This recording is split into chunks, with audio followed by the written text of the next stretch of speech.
നിങ്ങളുടെ മനസ്സ് വ്യർത്ഥ ചിന്തകളിൽ നിന്ന് ഉപവസിക്കട്ടെ. നിങ്ങളുടെ കണ്ണുകൾ നികൃഷ്ടമായ കാഴ്ചകളിൽ നിന്ന് ഉപവസിക്കട്ടെ. നിങ്ങളുടെ ഹൃദയം ദുരാഗ്രഹത്തിൽ നിന്ന് ഉപവസിക്കട്ടെ. നിങ്ങളുടെ കൈകാലുകൾ വ്യർത്ഥമായ പ്രവർത്തനങ്ങളിൽ നിന്നും ഉപവസിക്കട്ടെ. അപ്രകാരം തിന്മയിൽ നിന്ന് പിന്തിരിഞ്ഞ് നന്മ ചെയ്യുക. സദോൺസ്കിലെ വിശുദ്ധനായ തീക്കോൺ എന്ന സഭാപിതാവിന്റെ വാക്കുകളാണിവ. പരിശുദ്ധ സഭ നോമ്പിന്റെ വലിയ അവസരത്തിലൂടെ ഇങ്ങനെ കടന്നുപോയിക്കൊണ്ടിരിക്കുക. ആദിമസഭയില് കർത്താവിന്റെ ഉയർപ്പു പെരുന്നാൾ, അതായത് ഈസ്റ്റർ ദിനത്തില് സഭയിലേക്ക് അംഗങ്ങളാകാനായിട്ട് ആഗ്രഹിക്കുന്നവരെ വിശുദ്ധ മാമോദീസ ജീവിതത്തിൽ പരിശുദ്ധ സഭയുടെ മാമോദീസ ഗർഭപാത്രമാകുന്ന മാമോദീസ തുട്ടിയിലൂടെ നാം നേടിയെടുത്ത ഒരു പരിശുദ്ധാത്മ നിറവിനെ പിതാക്കന്മാരുടെ പഠിപ്പിക്കലുകളിലൂടെയും വിശുദ്ധ വേദവചനത്തിന്റെ പൊരുളുകൾ തേടിയുള്ള അന്വേഷണത്തിലൂടെയും പുതുക്കുന്ന ഒരു കാലഘട്ടമായിട്ട് നമുക്ക് ഈ നോമ്പിനെ കാണാനായിട്ട് സാധിക്കും. പരിശുദ്ധാത്മ പുതുക്കലിന്റെ ഏറ്റവും പ്രധാനപ്പെട്ട ഒരു സംഗതിയാണ് കൂട്ടായ്മ എന്ന് പറയുന്നത്. അപ്പോസ്തലന്മാരുടെ പ്രവർത്തികൾ 2-ാം അധ്യായം അതിന്റെ 42-ാം വാക്യത്തില് നമ്മൾ ഇങ്ങനെയാ വായിക്കുന്നത്: അവർ അപ്പോസ്തലന്മാരുടെ ഉപദേശം കേട്ടും കൂട്ടായ്മ ആചരിച്ചും അപ്പം നുറുക്കിയും പ്രാർത്ഥന കഴിച്ചും പോന്നു. നമ്മൾ മനസ്സിലാക്കുമ്പോൾ പരിശുദ്ധ സഭയുടെ 4 സ്വഭാവങ്ങൾ, 4 സവിശേഷതകൾ നമുക്കവിടെ കാണാനായിട്ട് സാധിക്കും. ഒന്ന് കെരുഗ്മയാണ്, ടീച്ചിങ്സ് ഓഫ് അപ്പോസ്റ്റൽസ് എന്ന് പറയാം, അപ്പോസ്തലന്മാരുടെ പഠിപ്പിക്കൽ. രണ്ടാമത് ഡയക്കോണിയ അല്ലെങ്കിൽ സേവനം, സർവീസാണ്. മൂന്നാമത്തേതാണ് കൊയിനോണിയ, ഫെലോഷിപ്പ് അല്ലെങ്കിൽ കൂട്ടായ്മ എന്ന് പറയുന്നത്. നാലാമത്തേത് യുക്കാരിസ്റ്റിക് ആണ്, അപ്പം നുറുക്കൽ, ബ്രേക്കിംഗ് ഓഫ് ബ്രെഡ്.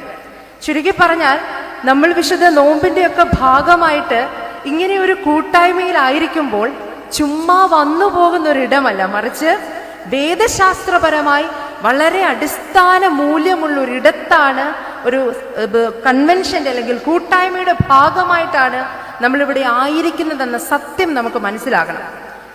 വളരെ നൂതനമായി വന്ന വാക്കാ കൺവെൻഷൻ എന്നൊക്കെ പറയുന്നത്. പണ്ടുകാലങ്ങളിൽ മലയാളത്തിൽ നമ്മളുടെ പൂർവികന്മാരൊക്കെ കൂട്ടായ്മയ്ക്ക് പോവുക എന്നാ പറയുന്നത്. യഥാർത്ഥത്തിൽ വേദപരമായി നമ്മൾ ചിന്തിക്കുമ്പോൾ കൂട്ടായ്മ എന്നത് അത്രമാത്രം പ്രധാനപ്പെട്ട ഒരു സംഗതിയാണ്.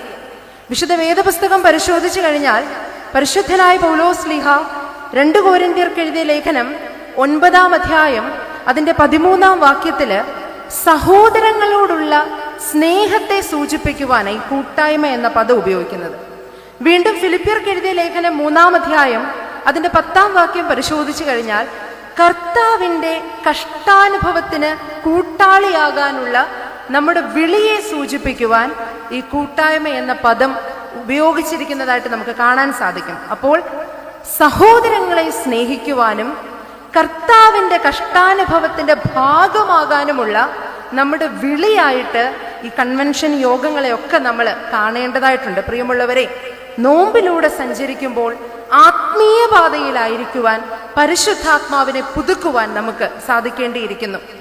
ഉപനിഷത്തിലെ ആചാര്യനാണ് യജ്ഞവൽക്യൻ എന്ന് പറയുന്ന ഋഷി. ഹിന്ദു വേദ പ്രമാണങ്ങളൊക്കെ നമ്മൾ പഠിച്ചു കഴിഞ്ഞാൽ 4 തരത്തിലൂടെ അല്ലെങ്കിൽ 4 ആശ്രമത്തിലൂടെ ഒരു മനുഷ്യൻ അവന്റെ ജീവിതം ഇങ്ങനെ കടന്നുപോയേ മതിയാകും.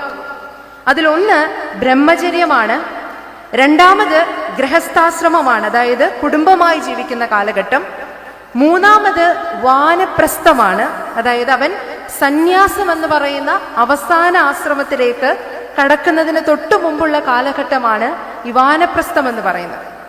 യജ്ഞവൽക്യൻ വാനപ്രസ്ഥത്തിലേക്ക് പ്രവേശിക്കുന്നതിന് മുമ്പ് തന്റെ 2 ഭാര്യമാരെയും അടുക്കൽ വിളിച്ചിട്ട് തനിക്കുള്ള സ്വത്തുക്കൾ മുഴുവനും ഇവർക്ക് 2 പേർക്കുമായിട്ട് വീതിച്ചു കൊടുക്കാം.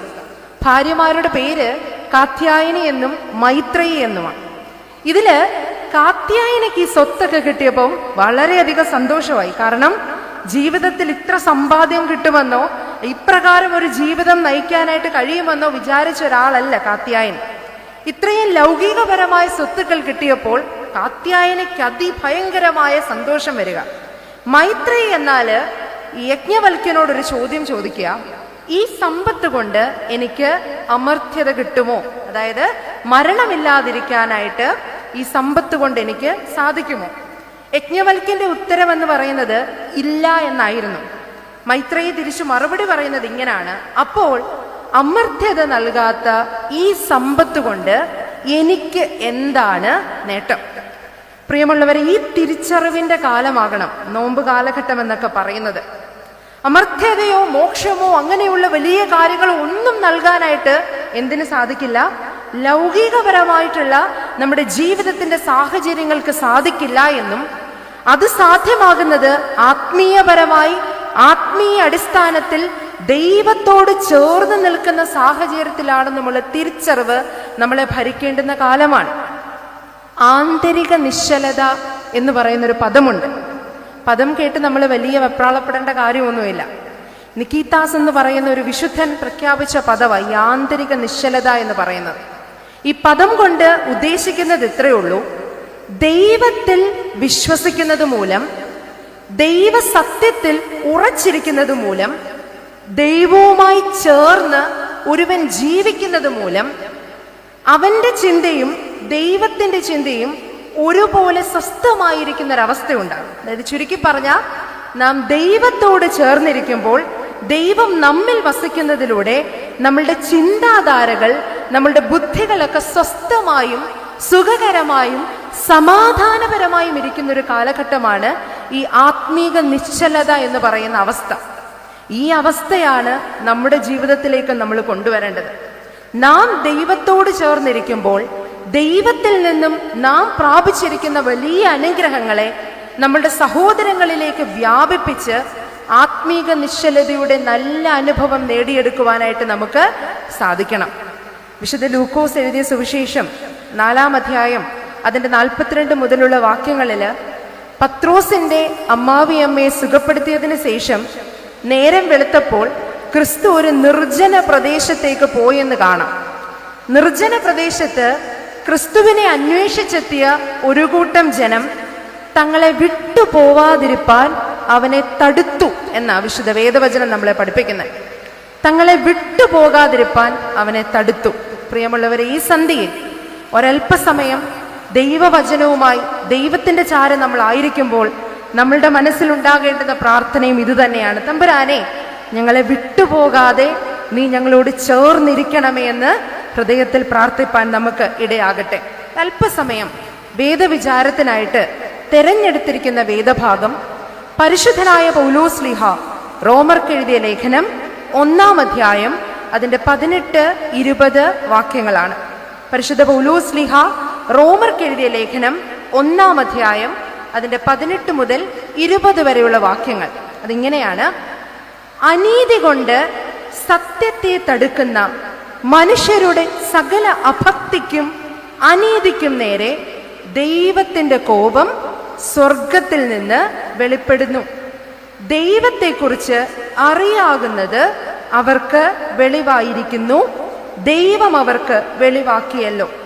അവന്റെ നിത്യശക്തിയും ദിവ്യത്വവുമായി അവന്റെ അദൃശ്യ ലക്ഷണങ്ങൾ ലോക സൃഷ്ടി മുതൽ അവന്റെ പ്രവൃത്തികളാൽ ബുദ്ധിക്ക് തെളിവായി വെളിപ്പെട്ടു വരുന്നു. നമ്മൾ റോമർക്ക് എഴുതിയ ലേഖനത്തെ പറ്റിയിട്ട് ഒരു പശ്ചാത്തല പഠനം നടത്തുകയാണെങ്കിൽ ഏതാണ്ട് 57-58 AD കാലഘട്ടങ്ങളിൽ എഴുതപ്പെട്ടൊരു ലേഖനമെന്നാണ് എൻ്റെ പരിമിതമായ അറിവിൽ വായനയിലൂടെ ചരിത്രകാരന്മാരുടെ എഴുത്തുകളിലൂടെയൊക്കെ നമുക്ക് മനസ്സിലാകാൻ സാധിക്കുന്നത്. കോരിന്തിലെ തുറമുഖത്തായിരുന്നപ്പോഴാണ് പരിശുദ്ധ പൗലോസ്ലീഹ റോമർക്ക് ലേഖനം എഴുതുന്നത്. അതായത് പരിശുദ്ധ പൗലോസ്ലീഹ കണ്ടിട്ടില്ലാത്ത, അതായത് റോമയിൽ ഒരു സഭ സ്ഥാപിച്ചത് പൗലോസ്ലീഹയാണെന്ന് പറയാൻ നമുക്ക് സാധിക്കില്ല. പൗലോസ്ലീഹ കണ്ടിട്ടില്ലാത്ത ഒരു കൂട്ടം ജനങ്ങൾക്ക് വേണ്ടി അവരുടെ പ്രതിസന്ധികളൊക്കെ അറിഞ്ഞപ്പോൾ പരിശുദ്ധ പൗലോസ്ലീഹ എഴുതിയ ഒരു ലേഖനമാണ് റോമർക്ക് എഴുതിയ ലേഖനമെന്ന് പറയുന്നത്. ഈ ലേഖനത്തില് 2 തരത്തിലുള്ള ക്രിസ്ത്യാനികളെ അഭിസംബോധന ചെയ്യുന്നത്. ഒന്ന് യഹൂദ ക്രിസ്ത്യാനികളാണ്, മറ്റൊന്ന് യഹൂദേതര ക്രിസ്ത്യാനികളാണ്. റോമർക്ക് എഴുതിയ ലേഖനം നമ്മൾ പരിശോധിച്ചാൽ 1 മുതൽ 11 വരെയുള്ള അധ്യായങ്ങൾ നമ്മുടെ +1 +2 കുഞ്ഞുങ്ങൾക്ക് അറിയാവുന്ന പോലെ തിയറിയുമുണ്ട്, പ്രാക്ടിക്കലുമുണ്ട്. അതുപോലെ 1 മുതൽ 11 വരെയുള്ള അധ്യായങ്ങൾ തിയറിയ അല്ലെങ്കിൽ തിയോളജിയ. എന്നാൽ 12 മുതൽ 16 വരെയുള്ള അധ്യായങ്ങൾ എന്ന് പറയുന്നത് ഇതെങ്ങനെ ഈ തിയോളജിയൊക്കെ നമ്മളുടെ ജീവിതത്തിലേക്ക് പ്രായോഗികമായി ഉപയോഗിക്കാം എന്നതാണ് പരിശുദ്ധ പൗലോസ്ലീഹ ഇവിടെ ആവർത്തിച്ച് പറയുന്നത്. ഒരുപാട് പിതാക്കന്മാർ ഈ റോമർക്ക് എഴുതിയ ലേഖനത്തെ പറ്റിയൊക്കെ പഠിച്ചിട്ടുണ്ട്. 3 രീതിയിലാണ്, 3 ചിന്തകളാണ് ഈ ഒരു ലേഖനത്തിൽ അവതരിക്കപ്പെട്ടിട്ടുള്ളത്. ഒന്നാമത് ദൈവത്തിന്റെ നീതിയാണ്, റൈറ്റസ്നെസ് ഓഫ് ഗോഡ്. രണ്ടാമത്തേതെന്ന് പറയുന്നത് ലോകത്തിന്റെ രക്ഷയാണ്. മൂന്നാമത് ക്രിസ്തീയ ജീവിതത്തിൽ ഒരുവൻ പുലർത്തേണ്ടുന്ന വിശുദ്ധി എന്താണെന്നാണ് പരിശുദ്ധ പൗലോസ്ലീഹ റോമർക്ക് എഴുതിയ ലേഖനത്തിലൂടെ ഇങ്ങനെ പ്രതിപാദിച്ചുകൊണ്ടിരിക്കുന്നത്. അപ്പോൾ പലവിധമായ ക്ലേശങ്ങളിലും പ്രലോഭനങ്ങളിലും ഒക്കെ കഴിഞ്ഞിരുന്നൊരു ജനതയാ. ആ ജനതയുടെ പ്രവൃത്തികൾ മൂലം ദൈവത്തിന് അവരോടുള്ള ഐശ്വര്യം എന്താണെന്നും എന്നാൽ ദൈവസ്നേഹം നീതീകരിക്കുന്നതായ അവരുടെ പ്രവൃത്തിയിൽ ദൈവസ്നേഹം നീതീകരിച്ച് അവരോട് ചേർന്നിരിക്കുന്നതും ദൈവസ്നേഹത്തിൽ എങ്ങനെ വസിക്കണമെന്നുമൊക്കെ പരിശുദ്ധ പൗലോസ്ലീഹ ഉദ്ബോധിപ്പിക്കുന്ന ലേഖനമായിട്ട് റോമർക്ക് എഴുതിയ ലേഖനത്തെ നമുക്ക് കാണാനായിട്ട് സാധിക്കും. ഇവിടെ ഇന്നത്തെ നമ്മുടെ വേദവിചാരത്തിന്റെ ആദ്യ ഭാഗത്ത് പരിശുദ്ധ പൗലോസ്ലീഹ ആഹ്വാനം ചെയ്യുന്നത് ഇങ്ങനെയാണ്: അനീതി കൊണ്ട് സത്യത്തെ തടുക്കുന്ന മനുഷ്യരുടെ സകല അഭക്തിക്കും അനീതിക്കും നേരെ ദൈവത്തിന്റെ കോപം സ്വർഗത്തിൽ നിന്ന് വെളിപ്പെട്ടു വരും. നമ്മുടെ ഒന്നാമത്തെ ചിന്തയും ഇത് തന്നെയാണ്. അനീതി എന്ന അഭക്തിയെ തിരിച്ചറിയാനായിട്ട് സാധിക്കുക. അനീതി എന്ന അഭക്തിയെ തിരിച്ചറിയാനായിട്ട് സാധിക്കുക. ഈ പദത്തിന്, അനീതി എന്ന പദത്തിന് നമ്മൾ ഇംഗ്ലീഷ് ബൈബിൾ നോക്കിക്കഴിഞ്ഞാൽ അൺഗോഡ്ലിനെസ് എന്ന പദമാണ് ഉപയോഗിച്ചിരിക്കുന്നത്. ഈ അൺഗോഡ്ലിനെസ് എന്ന് പറയുന്ന പദത്തിന്റെ അർത്ഥം എന്ന് പറയുന്നത് ഇത്രയേ ഉള്ളൂ: ദൈവികമല്ലാത്തത് അല്ലെങ്കിൽ ദൈവഹിതത്തിന് ചേർന്നതല്ലാത്തതെന്നർത്ഥമായി അൺഗോഡ്ലിനെസ് എന്ന പദത്തിനോണ്ട് അർത്ഥമാക്കുന്നത്. അപ്പൊ ചുരുക്കി പറഞ്ഞാൽ ദൈവികമല്ലാതെ ദൈവഹിതത്തിനെതിരായിട്ട് നാം എന്ത് പ്രവർത്തിക്കുന്നോ അതെല്ലാം എന്ത് തന്നെയാ? അനീതിയാണെന്ന് നമ്മൾ മനസ്സിലാക്കണം. പരിശുദ്ധ പൗലോസ്ലീഹ എഫേസ്യർക്ക് എഴുതിയ ലേഖനം 6-ാം അധ്യായം അതിന്റെ 14-ാം വാക്യത്തില് ദൈവത്തിന്റെ സർവായുധ വർഗമായ 4 കാര്യങ്ങളെ പറ്റിയിട്ട് പറയുന്നുണ്ട്. അതിലൊന്നാമത് എന്താ? അരയ്ക്ക് സത്യം കെട്ടുക. 2 നീതി എന്ന കവചം ധരിക്കുക. 3 സുവിശേഷത്തിനായുള്ള ഒരുക്കം കാലിന് ചെരുപ്പാക്കുക. 4 വിശ്വാസം എന്ന പരിച എന്നതാണ് ഈ 4 ആയുധവർഗമായിട്ട് പരിശുദ്ധ പൗലോസ്ലീഹ നമ്മളെ പരിചയപ്പെടുത്തുന്നത്. നമ്മൾ ചിന്തിക്കേണ്ടുന്ന വസ്തുത, നീതിപൂർവം ജീവിക്കുക എന്നത് ഒരു ക്രിസ്ത്യാനിയെ സംബന്ധിച്ചിടത്തോളം, ക്രിസ്തുവിന്റെ അനുയായിയെ സംബന്ധിച്ചിടത്തോളം എത്രമാത്രം പ്രധാനപ്പെട്ടതാണെന്ന ചിന്ത നമ്മളുടെ ഹൃദയത്തെ ഭരിക്കണം. പ്രിയമുള്ളവരെ, നമ്മുടെയൊക്കെ ചുരുങ്ങിയ ബോധതലത്തിൽ നിന്നുകൊണ്ട് ചിന്തിച്ചു കഴിഞ്ഞാൽ നമ്മളുടെ സമൃദ്ധിയിൽ നിന്നും ചെറിയ നാണയത്തുട്ടുകൾ ദരിദ്രന് ഭിക്ഷയായിട്ടൊക്കെ എറിഞ്ഞുകൊടുത്ത് അത് സമൂഹമധ്യമൊക്കെ വിളിച്ചു പറഞ്ഞു കഴിഞ്ഞാൽ നീതിപൂർവം നമ്മൾ ജീവിക്കുന്നു എന്നതാണ് നമ്മുടെയൊക്കെ മനസ്സിലെ ധാരണ. എന്തെങ്കിലുമൊക്കെ ദാനധർമ്മം ചെയ്തു കഴിഞ്ഞാൽ, അല്ലെങ്കിൽ നോമ്പൊക്കെ നല്ല ഭംഗിയായിട്ട് മാംസ ആഹാരങ്ങളൊക്കെ ഉപേക്ഷിച്ച് നമ്മളിങ്ങനെ ജീവിച്ചു കഴിഞ്ഞാൽ നീതിപൂർവമായി ജീവിക്കുന്നു എന്നതാ നമ്മളുടെ മനസ്സിലെ ചിന്ത എന്ന് പറയുന്നത്. പഴയ നിയമത്തില് ഈ റൈറ്റസ്നെസ് അല്ലെങ്കിൽ നീതി എന്ന് പറയുന്ന പദത്തെ ഉപയോഗിക്കുന്നത് അല്ലെങ്കിൽ സൂചിപ്പിക്കുന്ന പദം സാദിഖ് എന്ന് പറയുന്ന പദമാണ്. ശരിക്കും സാദിഖ് എന്ന പദത്തിന്റെ അർത്ഥം ഇതാ: ന്യായപ്രമാണപ്രകാരം ജീവിക്കുക എന്നതാണ്. അതായത് ദൈവത്തിന്റെ കൽപ്പനകളെ ആചരിച്ച് ഒരു മനുഷ്യൻ ജീവിക്കുമ്പോഴാണ് നമുക്ക് എന്ത് പറയാൻ പറ്റുന്നത്? അവൻ നീതിപൂർവമാണ് ജീവിക്കുന്നതെന്ന് നമുക്ക് പറയാനായിട്ട് സാധിക്കുന്നത്. യോഹന്നാൻ എഴുതിയ സുവിശേഷം 8-ാം അധ്യായം അതിന്റെ 1 മുതൽ 11 വരെയുള്ള വാക്യങ്ങളിൽ ഒരു സംഭവം ഇങ്ങനെ പറയുക, നടന്ന സംഭവം എന്താണത്? ഒരു പാപിനിയായ സ്ത്രീയെ കുറെ ആൾക്കാരൊക്കെ ചേർന്ന് വ്യഭിചാര കുറ്റം ചുമത്തി ആരുടെ മുമ്പിലേക്ക് കൊണ്ടുവരിക?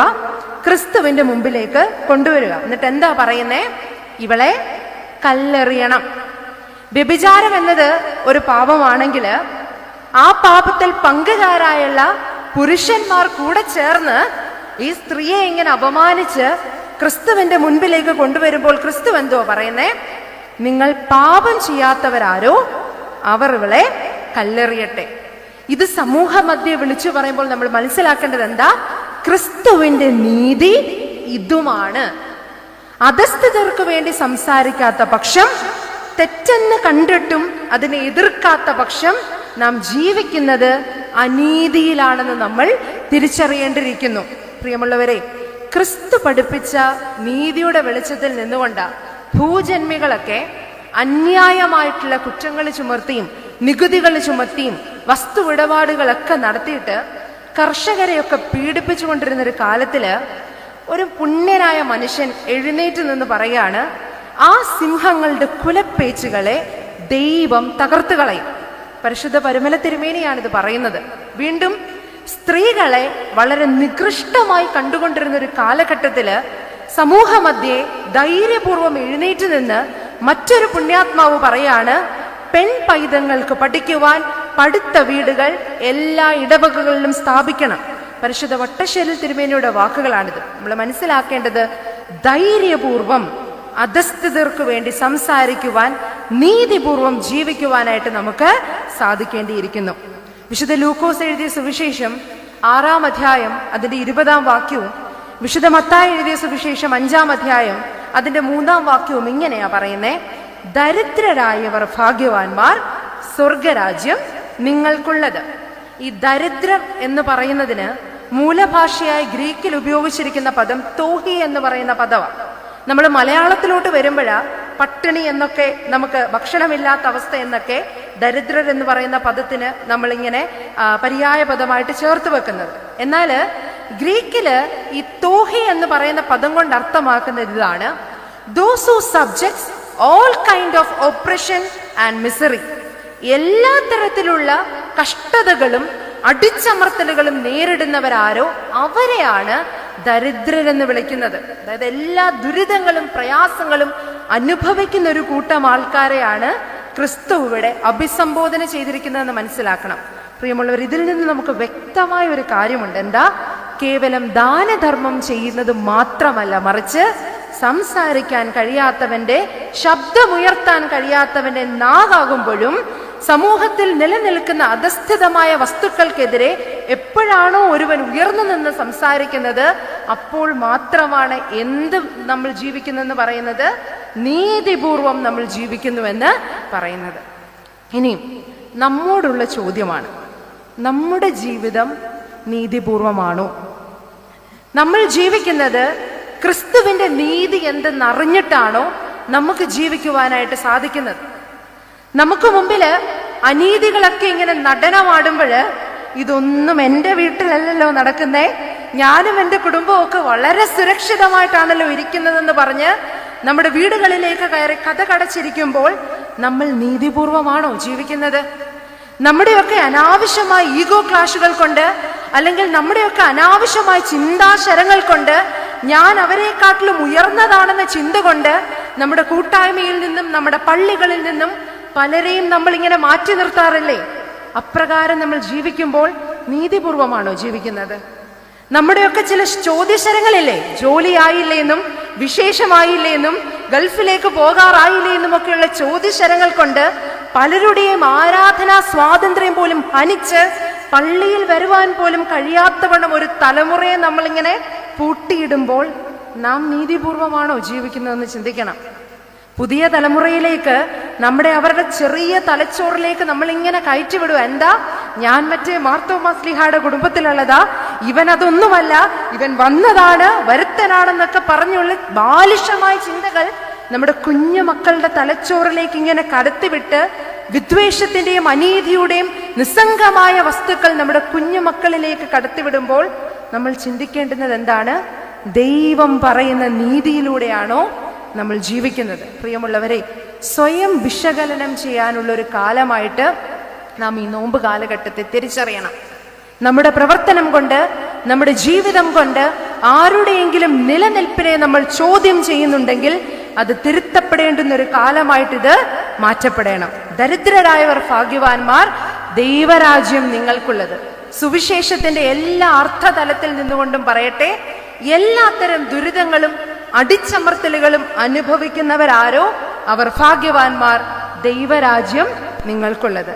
ഇനിയും എന്തെങ്കിലുമൊക്കെ ഇൻഫീരിയോറിറ്റി കൊണ്ട്, ഞാൻ വലുതല്ല, ഞാൻ ചെറുതാണെന്ന തോന്നൽ കൊണ്ട് ആരെങ്കിലും ദേവാലയത്തിന്റെ മുൻപിലേക്ക് വരാൻ മടിക്കുന്നെങ്കിൽ, ആരെങ്കിലും ദൈവിക സിംഹാസനത്തിന്റെ മുൻപിലേക്ക് എത്താൻ മടിക്കുന്നെങ്കിൽ, ഇത് നിങ്ങളോടുള്ള വാക്യമാണ്. ദരിദ്രരായവർ ഭാഗ്യവാന്മാർ, ദൈവരാജ്യം നിങ്ങൾക്കുള്ളത്. യാക്കോബ് എഴുതിയ ലേഖനം 4-ാം അധ്യായം അതിന്റെ 17-ാം വാക്യത്തിൽ ഇങ്ങനെ പറയുന്നുണ്ട്: നന്മ ചെയ്യാൻ അറിഞ്ഞിട്ടും അത് ചെയ്യാത്തവന് പാപം തന്നെ എന്നാ പറയുന്നത്. ഇതെല്ലാം ചെയ്യേണ്ടതാണെന്ന ബോധ്യം നമുക്കുണ്ട്. എങ്കിലും അത് ചെയ്യാൻ കഴിയുന്നില്ലെങ്കിൽ ദൈവസന്നിധിയിൽ പാപമാണെന്ന് നമ്മൾ തിരിച്ചറിയണം.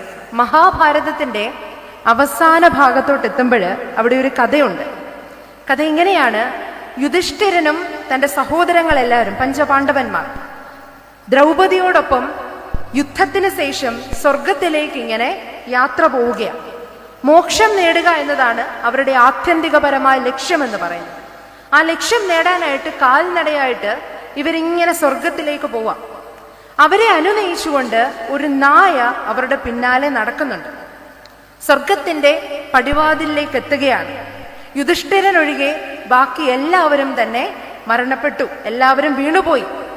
യുധിഷ്ഠിരനും നായയും മാത്രമാണ് ഈ സ്വർഗ കവാടത്തിന്റെ മുൻപിൽ ഇങ്ങനെ നിൽക്കുന്നത്. യുധിഷ്ഠിരനോട് ചോദ്യം വരികയാണ്: നിനക്ക് സ്വർഗത്തിലേക്ക് പ്രവേശിക്കാം. യുധിഷ്ഠിരന്റെ മറുപടി: എന്നോടൊപ്പമുള്ള നായയോട് കൂടെ അല്ലാതെ ഞാൻ സ്വർഗത്തിലേക്ക് കടക്കുകയില്ല. വീണ്ടും എത്തുകയാണ് മറുപടി: സ്വർഗവാതിൽ നായ്ക്ക് മുമ്പിൽ തുറക്കപ്പെടില്ല.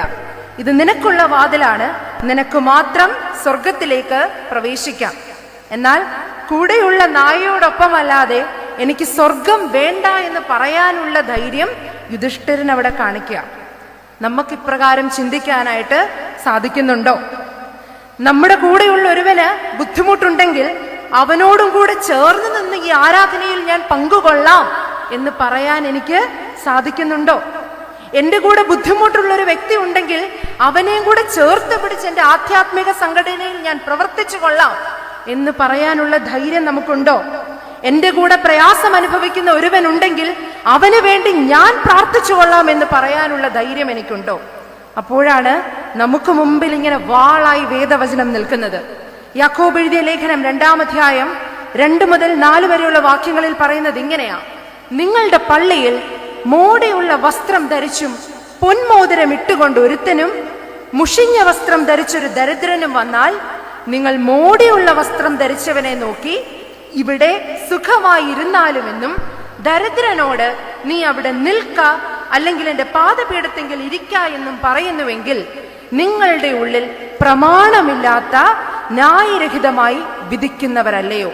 പ്രിയമുള്ളവരെ, ഒരുവനില്ലാത്തത് പറഞ്ഞ് പരിഹസിക്കുന്നത് വലിയ മേന്മയാണെന്ന് നമ്മൾ ചിന്തിക്കരുത്. ഒരുവനില്ലാത്തത് പറഞ്ഞ് പരിഹസിക്കുന്നത് ജീവിതത്തിലെ ഏറ്റവും വലിയ കാര്യമാണെന്ന് നമ്മൾ ചിന്തിക്കരുത്. എന്തെങ്കിലും മുൻപന്തിയിൽ ഞാൻ ആയിപ്പോയത് കൊണ്ട് എന്റെ പിറകിലുള്ളവർക്കൊന്നും പ്രിവിലേജ് ഇല്ലെന്നും അവരൊന്നും ഇതിന് അർഹരല്ലെന്നുമുള്ള ചിന്ത നമ്മുടെ ഇടയിലേക്ക് വരരുത്. അനീതി എന്ന അഭക്തിയെ തിരിച്ചറിയാൻ നമുക്ക് സാധിക്കണം. കേവലം നോമ്പ് നോക്കുന്നതോ ദാനധർമ്മം ചെയ്യുന്നതോ മാത്രമല്ല ലിറ്ററലി അനീതി എന്ന് പറയുന്നത്. മറിച്ച് ഓർമ്മയിലിരിക്കേണ്ട കാര്യം വോയിസ് ഓഫ് ദ വോയിസ്ലെസ്. ആർക്കാണോ നമ്മുടെ സ്വരം കൊണ്ട് ആവശ്യം അവന് വേണ്ടി പ്രവർത്തിക്കുമ്പോൾ ഞാൻ നീതിപൂർവമായി ജീവിക്കുന്നു എന്ന ചിന്ത നമ്മളെ ഭരിക്കണം. ഈ വേദഭാഗത്തിന്റെ 2-ാം ഭാഗത്തിൽ പറയുന്നത് ഇങ്ങനെയാ: അനീതി എന്ന അഭക്തി ആരാണോ വെച്ചു പുലർത്തുന്നത് അവന്റെ മേൽ എന്തു വരുമെന്നാ പറയുന്നേ? ദൈവകോപം അവന്റെ മേൽ വരുമെന്നാണ് പറയുന്നത്. ഇനിയും ദൈവകോപത്തെ സൂചിപ്പിക്കാൻ 2 ഗ്രീക്ക് പദങ്ങളാണ് ഉപയോഗിച്ചിരിക്കുന്നതെന്നാണ് പിതാക്കന്മാർ പറയുന്നത്. ഒന്നാമത്തെ പദം എന്ന് പറയുന്നത് തൈമസ് എന്ന പദമാണ്. അതായത് വളരെ അതിഭീകരമായ കോപമാണ്, എല്ലാം നശിപ്പിക്കുവാൻ പ്രാപ്തമായ അതിഭീകരമായ കോപത്തെ തൈമസ് എന്ന പദം കൊണ്ട് അർത്ഥമാക്കുന്നത്. രണ്ടാമതൊരു പദമുണ്ട്, ഓർജ് എന്ന് പറയുന്ന പദമാണ്. ഈ ഓർജ് എന്ന് പറഞ്ഞ ആ പദം കൊണ്ട് ഉദ്ദേശിക്കുന്നത് A settled and abiding condition എന്നാ പറയുന്നത്. അതായത് സ്നേഹപൂർവമായ തിരുത്തൽ ആവശ്യപ്പെടുന്നൊരു ദൈവകോപം. സ്നേഹപൂർവമായ തിരുത്തൽ ആവശ്യപ്പെടുന്നൊരു ദൈവകോപം. ഇവിടെ ഉപയോഗിച്ചിരിക്കുന്ന പദം എന്ന് പറയുന്നത് ഓർജ് എന്ന് പറയുന്ന പദമാണ്. അതായത് തെറ്റ് തിരുത്താനുള്ളൊരു സാധ്യത ഇട്ടിട്ടാണ് എന്ത് വരുന്നത്? ദൈവകോപം വരുന്നത്. നമ്മെ സംബന്ധിച്ചിടത്തോളം ചെയ്ത തെറ്റ് മനസ്സിലാക്കുന്നെങ്കിൽ ചെയ്ത തെറ്റ് തിരുത്താനുള്ളൊരു ഭാഗം ഇട്ടിട്ടുള്ളതാണ് ദൈവകോപം നമ്മുടെ മേൽ വരുന്നു എന്ന് പരിശുദ്ധ പൗലോസ് അപ്പോസ്തലൻ നമ്മളോട് പറയുന്നത്. ഗാസയിലെ അബാദൊറോഥിയോസ് എന്ന് പറയുന്ന ഒരു പിതാവുണ്ട്.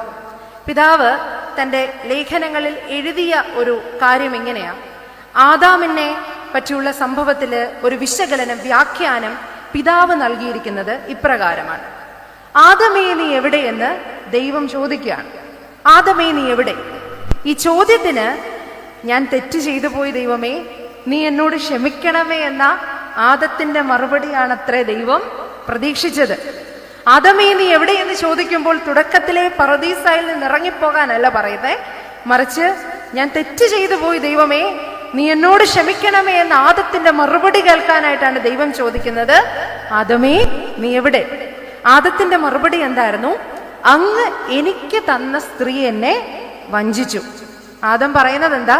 എന്റെ ഭാഗത്ത് ഒരു കുഴപ്പവുമില്ല, നീ എനിക്ക് തന്നതാണ് ഇത്രമാത്രം പ്രതിസന്ധികൾ എനിക്ക് ഉണ്ടാക്കിയത്. റിസൾട്ട് എന്തായിരുന്നു? പറുദീസായിൽ നിന്ന്, തോട്ടത്തിൽ നിന്നുള്ള ഉച്ചാടനമായിരുന്നു. പ്രിയമുള്ളവരെ, നമ്മുടെ സാഹചര്യത്തിലേക്ക് ഇത് ഉൾക്കൊണ്ടുകൊണ്ട് നമ്മളൊന്ന് ചിന്തിക്കണം. ജീവിതത്തില് ഒരു പ്രതിസന്ധി വരുമ്പോ നമ്മൾ എന്നാ പറയുന്നേ? എന്റെ ദൈവമേ, ഞാൻ എന്നാ ചെയ്തിട്ടാ നീ എനിക്കിത് തന്നത്? ഞാൻ എന്ത് പാപം ചെയ്തിട്ടാ നീ എനിക്കിത് തന്നത്? ഞാൻ എന്നും പള്ളിയിൽ പോകുന്നുണ്ട്, അപ്പുറത്തെ വീട്ടിലെ ചേട്ടൻ ഒരു ദിവസം പോലും പള്ളിയിൽ പോകുന്നില്ല, എന്നിട്ടും അവന് സ്വസ്ഥതയുണ്ട്, എനിക്ക് സ്വസ്ഥതയില്ല. നീ എന്തിനാണ് ഈ വേർതിരിവ് കാണിക്കുന്നത്?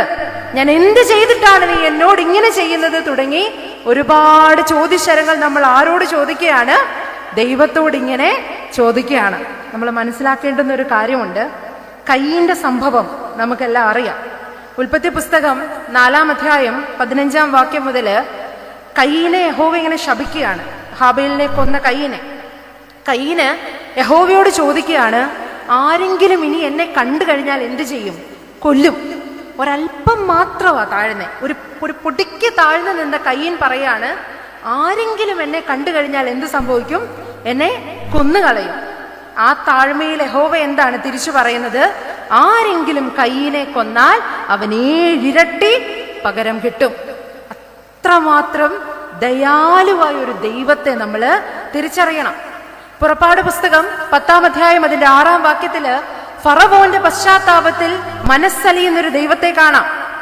1 ശമൂവേലിന്റെ പുസ്തകം 7-ാം അധ്യായം അതിന്റെ 8-ാം വാക്യത്തില് ഇസ്രായേൽ ജനത്തിന്റെ പശ്ചാത്താപത്തിൽ മനസ്സലിയുന്നൊരു ദൈവത്തെ കാണാം. വീണ്ടും യോനാ പ്രവാചകന്റെ പുസ്തകം 3-ാം അധ്യായം അതിന്റെ 5-ാം വാക്യത്തിൽ നിനവയുടെ ജനത്തിന്റെ പശ്ചാത്താപത്തിൽ മനസ്സലിഞ്ഞ് അനുതപിക്കുന്ന ഒരു ദൈവത്തെ നമുക്ക് കാണാൻ സാധിക്കും. യോനാ പ്രവാചകന്റെ പുസ്തകം 3-ാം അധ്യായം 10-ാം വാക്യം ഇങ്ങനെയാ പറയുന്നേ, അവർ ദുർമാർഗം വിട്ടുതിരിഞ്ഞുവെന്ന് ദൈവം അവരുടെ പ്രവൃത്തികളാൽ കണ്ടപ്പോൾ താൻ അവർക്ക് വരുത്തുമെന്ന് അരുളി ചെയ്ത അനർത്ഥത്തെ കുറിച്ച് ദൈവം അനുതപിച്ച് അത് വരുത്തിയില്ല. ദൈവകോപത്തെ നമ്മുടെ അനുതാപപൂർണമായ പ്രവർത്തനത്തിലൂടെ തിരുത്തി എഴുതാൻ പഠിപ്പിക്കുമെന്ന വിശുദ്ധ വേദപുസ്തകം പഠിപ്പിക്കുന്നത്. റഷ്യൻ ഓർത്തഡോക്സ് സഭയിലെ ബിഷപ്പായിരുന്നു ആന്റണി ബ്ലൂം എന്ന് പറയുന്ന പിതാവ്. അദ്ദേഹം പറഞ്ഞൊരു ഉദ്ധരണി വളരെ ശ്രദ്ധേയമാണ്. ഇങ്ങനെയത്, God can save the sinner you are, but not the saint you pretend to be. നിങ്ങൾ എന്ന പാപിയെ രക്ഷിക്കാൻ ദൈവത്തിന് സാധിക്കും, പക്ഷേ നിങ്ങൾ നടിച്ചു വെച്ചിരിക്കുന്ന ഒരു വിശുദ്ധനുണ്ടല്ലോ, ആ വിശുദ്ധനെ രക്ഷിക്കാൻ ആർക്ക് കഴിയില്ല? ദൈവത്തിന് സാധിക്കില്ല. പ്രിയമുള്ളവരെ, ദൈവരാജ്യം അവകാശമാക്കാത്ത നാം പാപികളാണെന്ന് എത്ര തവണ തിരിച്ചറിയുന്നോ, എത്ര തവണ അനുതപിക്കുന്നോ, അത്രയും തവണ ദൈവകൃപ നമ്മുടെ മേൽ വരുമെന്ന തിരിച്ചറിവ് നമ്മളെ ഭരിക്കണം. അനീതി എന്ന അഭക്തിയെ തിരിച്ചറിയുവാനായിട്ട് നമുക്ക് സാധിക്കണം. ആദ്യ ഭാഗത്തോട് അവസാനിപ്പിക്കാം. വീണ്ടും പരിശുദ്ധ പൗലോസ് അപ്പോസ്തലൻ നമ്മളെ ഉദ്ബോധിപ്പിക്കുന്നത് ഇങ്ങനെയാണ്: ദൈവത്തെക്കുറിച്ച് അറിയാകുന്നത് അവർക്ക് വെളിവായിരിക്കുന്നു, ദൈവം അവർക്ക് വെളിവാക്കിയല്ലോ. നമ്മുടെ രണ്ടാമത്തെ ചിന്ത, ദൈവത്തെക്കുറിച്ച് ശരിയായ ജ്ഞാനം ഉണ്ടാവുക. ദൈവത്തെക്കുറിച്ച് ശരിയായ ജ്ഞാനം ഉണ്ടാവുക. സഭയുടെ തത്വജ്ഞാനിയും പണ്ഡിതനുമൊക്കെ ആയിട്ടുള്ള വന്യ തിരുമേനിയായിരുന്നു പൗലോസ് മാർ ഗ്രിഗോറിയോസ് തിരുമേനി. പൗലോസ് മാർ ഗ്രിഗോറിയോസ് തിരുമേനി പഠിപ്പിക്കുന്നത് ഇങ്ങനെയാ: ദൈവാരാധനയിലൂടെയും മനുഷ്യ സ്നേഹത്തിലൂടെയുമാണ് ദൈവത്തെക്കുറിച്ച് ഒരുവന് അറിവുണ്ടാവുന്നത്. ദൈവത്തെക്കുറിച്ച് അറിയാനായിട്ട് ഒരു മനുഷ്യൻ ആഗ്രഹിക്കുന്നെങ്കിൽ അവൻ എന്നാ വേണ്ടത്? ഒന്നവൻ ദൈവത്തെ ആരാധിക്കണം, രണ്ടവൻ മനുഷ്യനെ സ്നേഹിക്കണം. ദൈവത്തെക്കുറിച്ചുള്ള അറിവിന് 4 ഘടകങ്ങൾ ഉണ്ടെന്ന സഭാപിതാക്കന്മാർ നമ്മളെ പഠിപ്പിക്കുന്നത്. 4 ഘടകങ്ങളിലൂടെ ദൈവത്തെക്കുറിച്ച് നമുക്ക് അറിയാൻ സാധിക്കും. ഒന്നാമത് സൃഷ്ടാവിനെ കുറിച്ചുള്ള അറിവ്. നാം സൃഷ്ടിയാണെന്നും ദൈവം സൃഷ്ടാവാണെന്നുമുള്ള ബോധ്യം നമ്മെ ഭരിക്കണം. നമ്മുടെയൊക്കെ പ്രവർത്തനങ്ങൾ ഇന്ന് എങ്ങനെയാ? ക്രിസ്തുവിലേക്ക് ഇറങ്ങാതെ ക്രിസ്തുവിനെ ഇറക്കാൻ ശ്രമിച്ചുകൊണ്ടിരിക്കുന്ന ഒരു കാലഘട്ടത്തിലാണ് നമ്മൾ ജീവിക്കുന്നത്. അപ്പോഴാണ് നാം മനസ്സിലാക്കേണ്ടത്, ഞാൻ സൃഷ്ടിയാണെന്നും എൻ്റെ ദൈവം സൃഷ്ടാവാണെന്നുമുള്ള ബോധ്യമാണ് നമ്മളെ ഭരിക്കേണ്ടത്. സൃഷ്ടാവിനെ കുറിച്ചുള്ള അറിവാണ് ദൈവീക ജ്ഞാനത്തിന്റെ ആദ്യഘട്ടമെന്ന് പറയുന്നത്. രണ്ടാമത് അത്ഭുതങ്ങളെ കുറിച്ചുള്ള തിരിച്ചറിവാണ്. ഇവിടെയാണ് വിഷയം വരുന്നത്. എന്താണ് അത്ഭുതങ്ങൾ? വിശുദ്ധ വേദപുസ്തകം ഇങ്ങനെ പറഞ്ഞുകൊണ്ടിരിക്കുകയാണ്, ഈ തലമുറ അടയാളം അന്വേഷിക്കുന്ന തലമുറയാകുന്നു. നമ്മളെ സംബന്ധിച്ചിടത്തോളം അത്ഭുതം എന്ന് പറയുന്നത് എന്താ? നമ്മുടെ മുട്ടുവേദന മാറുന്നതോ, തലവേദന മാറുന്നതോ, ഒന്ന് ഗൾഫിൽ പോകാൻ പറ്റുന്നതോ, നമ്മുടെ വീടൊന്ന് മെച്ചപ്പെടുത്തി എടുക്കുന്നതോ, ഒരു കുഞ്ഞുണ്ടാവുന്നതോ ഒക്കെയാണ് നമ്മളെ സംബന്ധിച്ചിടത്തോളം എന്തെന്ന് പറയുന്നത്? അത്ഭുതം എന്ന് പറയുന്നത്. എന്നാൽ ക്രിസ്തു ക്രൂശിൽ യാഗമായതാണ് യഥാർത്ഥ അത്ഭുതം എന്ന തിരിച്ചറിവാണ് നമുക്ക് ഉണ്ടാവേണ്ടുന്നത്. നമ്മളൊക്കെ പ്രാർത്ഥനയിലൂടെ എന്തെങ്കിലുമൊക്കെ കാര്യം സിദ്ധിച്ചു എന്ന് നമ്മൾ മനസ്സിൽ വിചാരിക്കുമ്പോൾ നമ്മൾ എന്നാ പറയുന്നേ? എൻ്റെ പ്രാർത്ഥന ഒന്നുകൊണ്ട് മാത്രമാണിത് നടന്നത്, ഞാൻ പ്രാർത്ഥിച്ചില്ലായിരുന്നെങ്കിൽ കാണായിരുന്നു. ഇങ്ങനെയൊക്കെയുള്ള അവകാശവാദങ്ങൾ നമ്മളിങ്ങനെ പുലമ്പാറുണ്ട്. പ്രിയമുള്ളവരെ, നമ്മൾ തിരിച്ചറിയേണ്ടുന്ന ഒരു കാര്യമുണ്ട്. ദൈവത്തിൽ നിന്ന് എന്തെങ്കിലും നേടിയെടുക്കുന്നതല്ല യഥാർത്ഥ വിശ്വാസം എന്ന് പറയുന്നത്. ദൈവത്തിൽ നിന്ന് എന്തെങ്കിലും പിടിച്ചു പറിക്കുന്നതാണ് യഥാർത്ഥ വിശ്വാസം എന്ന് നമ്മൾ തെറ്റിദ്ധരിക്കുന്നുണ്ടെങ്കിൽ അത് മാറ്റപ്പെടേണ്ടുന്ന കാലഘട്ടമാണ്.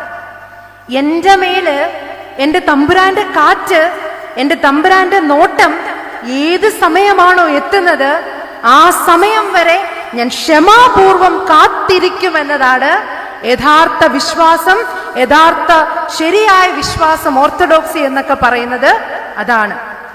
എപ്പോഴാണോ എൻ്റെ തമ്പുരാൻ എന്നെ കാണുന്നത്, എനിക്ക് ആവശ്യമുള്ളതെന്ന് തമ്പുരാൻ എപ്പോഴാണോ ഒരു കാര്യം തോന്നുന്നത്, അവന്റെ കാറ്റ് എൻ്റെ മേൽ എപ്പോഴടിക്കുന്നോ അത്രയും നാൾ കാത്തിരിക്കുവാൻ ഞാൻ തയ്യാറാണെന്നുള്ള ബോധ്യം നമ്മളെ ഭരിക്കണം. രണ്ടാമത്തെ ഘടകം അതാണ്, അത്ഭുതങ്ങളെ പറ്റിയുള്ള തിരിച്ചറിവ്.